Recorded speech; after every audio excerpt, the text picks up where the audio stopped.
everyone, make sure you've got your cell phones on silent, please. We do not have a wireless mic this year, so just raise your hand and I'll call on you to ask questions. Coach Traylor. JJ. Coach, a hard-fought game today. What was your message to the team in the locker room? Well, you know, we emphasized the triangle of toughness, and the first leg of that triangle we discussed is we didn't finish last week on defense. That's where we want to take great pride. We want to be physical on defense. We want to recruit kids that want to be physical on defense. And our defensive coordinator is he's a tough guy, and we want to be tough. And they rose up to the challenge. You know, they gave up 2 yards a carry, rushing the ball. They got to the quarterback, and we busted a coverage right before halftime, which was very unfortunate. And we busted a coverage on 3rd and 30. We didn't get lined up correctly. I should have called a timeout. That was my fault. Should have bailed Coach Nix out. The other leg of the triangle, JJ, is, you know, we wanted to play better offensively. We wanted to finish, and you know, it was the very opposite of last week. You know, we only had 7 penalties in the entire ball game, but I think 5 of them were on offense. You know, we had a legal procedure. We didn't snap the ball a couple of times, and we're just not good enough yet to overcome pre-snap penalties. And we did at times, and then we had 2 critical penalties down the field that cost us. You know, and it's unfortunate because Sincere was giving great effort. And Spencer was giving fantastic effort. They were just killers. And I know it's probably a bad word to use there, but they really hurt us. And then you go to our special teams, the 3rd leg of our triangle, but we were so much better there. Our punt coverage was fantastic. Our kickoff coverage was fantastic. And we worked our tails off this week on that. So we were better there. And I was very proud of our scout team on that sideline. You know, with the facility the way it is, and just what the kids are used to in that environment, we got to bring our own juice right now. And our sidelines are really into the game the second half. And we didn't have much energy the first half, but we played hard. And whenever you can win at any level, you got to celebrate it. And we're going to celebrate being 2-0. Going back to Vinny. Hey, Coach. Vinny from Kansas 5. It seemed like Frank Harris played just a real workman-like effort when he had to make plays, both through the air and on the ground. He just made it when he had to in this game. Yeah, he really played well. He's getting better every time. He's very bought in. He's a great kid. Comes from a great program, and he knows how to win. And he was instrumental tonight. You're exactly right. I think he was 23 out of 36 and made plays with his feet and got down when he's supposed to. Man, the hit he took just scared me to death when they jumped off sides. I wish they would have kind of blown that whistle a little quicker on that. But he hopped right up, and he's fine. So I was very proud of Frank and his leadership. We'll go to Greg, then Travis. Yeah, Jeff, along those lines, we talked during the week about how many hits and how many carries you're comfortable with Frank having in a game. How did you feel about how that was managed today? Are you happy with his workload? You know, it's a little high, 17 carries, but I don't think but about 8 of them were probably called. I mean, imagine 10 of them were him just being Frank. So I don't know how many hits he took. I mean, what's funny is that his hardest hit was on a play that wasn't a run.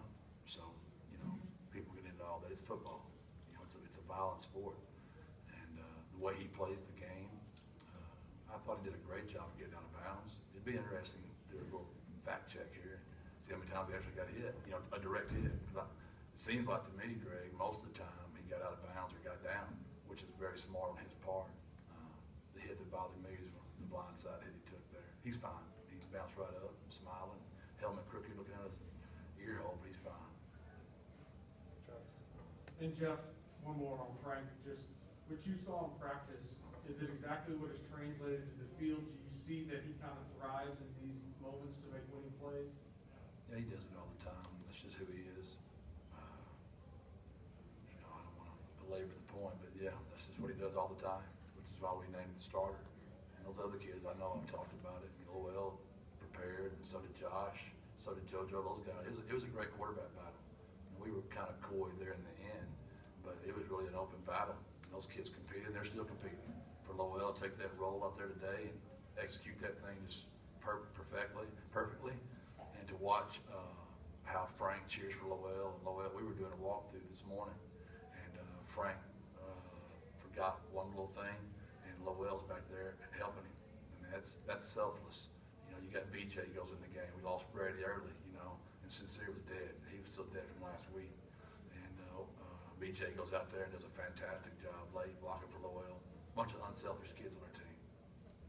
So all the way in the back, Alfredo. Coach, right here. This week or today, you got your first home win. How does it feel to having that fan base and being able to be supportive, even though through this new times there in the Well, it's such a beautiful place to play. It is sad that we couldn't get our crowd in here, more of it, but we're also very grateful to play. And however many of them were there, we're grateful for that. And so it was awesome. The kids love playing here. Who wouldn't want to play here? I mean, it's an incredible place. It was in immaculate condition, and everybody did a great job taking care of us. And they were so supportive, from security to everybody. This was fantastic. So we're very thrilled to come in here and play well and get a win against a team that's a good football team. I know that people, say FCS and all that stuff. 38 FCS schools have won in the last 5 years. We didn't want to be number 39. JJ. Jeff, was it strange for you to play a game with this small amount of fans? I mean, it was strange for me to be in the building. It was kind of surreal, honestly. I wish I'd have done a better job preparing my kids for it. We got a handle on it at halftime. It was almost like spooky at times. Like the band would play, and it would kind of be, like that, because it was so, quiet. Even one of our penalties was that. I mean, Maka just didn't hear it. So, yeah, it was eerie. But I'll repeat, we were thrilled. People that were here. What Dr. Campos, President Amy, and the mayor, and San Antonio did to get us here was a lot of work. I promised her I'd wear my mask, and I wore that stuff. I know I had to be at least real high today. If not, she's gonna get me good. Okay, Greg. Yeah, Jeff, you mentioned the energy was low in the first half. Did that just come down to the environment, or how did you try to spark that also when you noticed it wasn't all there? I was just disappointed that I brought those kids on the sideline for that reason, and they were much better the second half. Benny. Coach, I guess Josh Cephas has shown some flashes at receiver the first couple weeks. What do you like about what you're seeing out of him? The way he shows up every day, he's really matured. He as hard as he plays on the field, that's how hard he practices every day. There's no secrets to this game. There's no secrets. You're gonna play the way you practice. We were kind of sloppy this week on offense. We were kind of sloppy, and we put the, don't eat the cheese and rat traps and all that. We did our best, but that male eagle's dangerous. And I'll even admit, I'm at home Saturday night, and Carrie Bear and I laying around just chilling, and there's Scott Van Pelt talking about us. And that's pretty cool, right? And then I look over there, and there's old Galloway giving us a decal. I look up and see this is the top 10 player of the day. I'm going, man, this stuff's all right. I like this, man. The male eagle's dangerous. And, I've had some grandmothers tell me before, we've been smelling ourselves a little too much on offense. And I bet we'll get more humble, get back to work this week. Okay, JJ.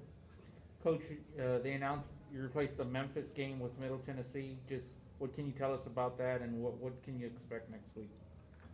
I haven't even looked at them. We put about 50 hours in on Memphis, our off-the-field guys. We try to stay 1 week ahead, so I guess we'll throw that away. Just welcome to the new world.